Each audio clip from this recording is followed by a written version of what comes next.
everyone. Welcome to our post-game press conference. We have the Farm Fresh Foxies who won their first game here. We have Anderson Tugu, Kiara Cruz, and our best player of the game, Louie Romero. Congrats guys, grabe the New Year bell. Ano yung thoughts mo sa game na today na natin? Yun, sobrang happy talaga na nanalo kami ngayon kasi nagbunga lahat ng mga sacrifices namin, yung mga training namin. Trisha, consecutive games na ang lakas din ang nilaro mo for Farmers. Currently, you're the top scorer here sa PDL. Ano lang din yung thoughts mo na finally nakapanalo na ngayon? Masaya po kasi yun nga po tulad ni Ate Milan po ngayon training namin, first week. Kaya sarap lang din po sa feeling. Tapos top scorer pa na hindi ko rin po expect kasi naglalaro lang din kami, naglalaro lang ako na para sa team din. Yeah. Thank you. How about you, Kiara? Your thoughts on the game? Well, sobrang tagal na din namin ito hinintay and yun, patient lang kami and we've always had each other's back. Kahit yung management, we're so blessed to have them and kaya wala, parang overwhelming yung feeling for us and lalo na yun, bata pa kami pero sobrang saya. Yun lang talaga yung wala kami ibang masabi ko masaya. Yun lang. Thank you. The floor is open. Trisha, nung first conference, syempre nga, nag-a-adjust pa.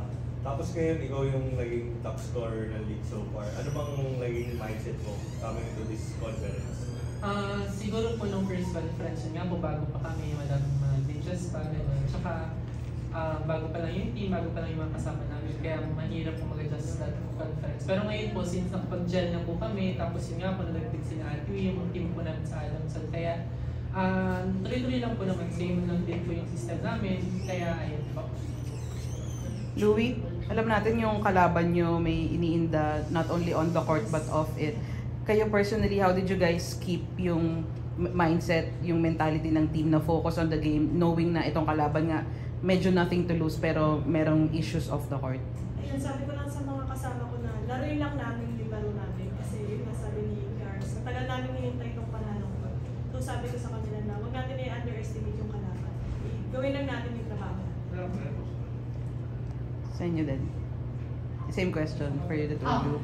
Of course, we've been aware kami of what's happening sa labas and we feel for them, of course, kasi players din kami. Pero yun nga, trabaho is trabaho. We have to play kasi we're also representing a team and we also wanna put up a good fight. So, yun ang naman. Sa'yo na dito sa For the players, matagal kasing parang ginugol nyo na to first win and ngayon na nakakuha na kayo, parang I guess paano nyo na lang makikita yung momentum and yung system nyo ngayon na sunod-sunod na rin yung magiging panalo? Siguro po yun po, nakuha na namin yung momentum ngayon, siguro po tuloy-tuloy pa rin namin yung ginagawa namin. Tsaka yun po, trabaho lang din po, so nag-enjoy kami palagi, ganun. So siguro po yun yung mga uulitin namin sa mga susunod namin games. So, enjoy lang kami kung ano yung ginagawa namin. Tsaka ayaw pa namin mawala sa amin yung momentum na yun. Well, to add to what Trish said, parang sa amin, naramdaman na namin yung feeling na manalo. So parang yun, i-remember namin yun all the time. Yung anong na-feel namin kanina sa court, yun lang din yung hopefully we bring namin the next game, which is medyo mabigat, better runs, better gas. Pero yun, we're giving them a fight. Yes. For you.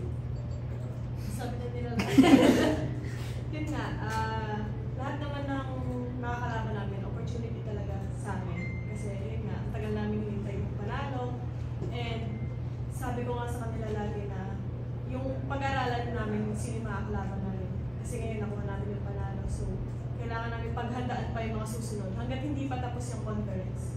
Sabi ko sa kanila na iangat naman natin ngayon yung Farmers, yung standard ng Farmers. Thank you guys. Pwede pa siya to. Sure. Camille Avila.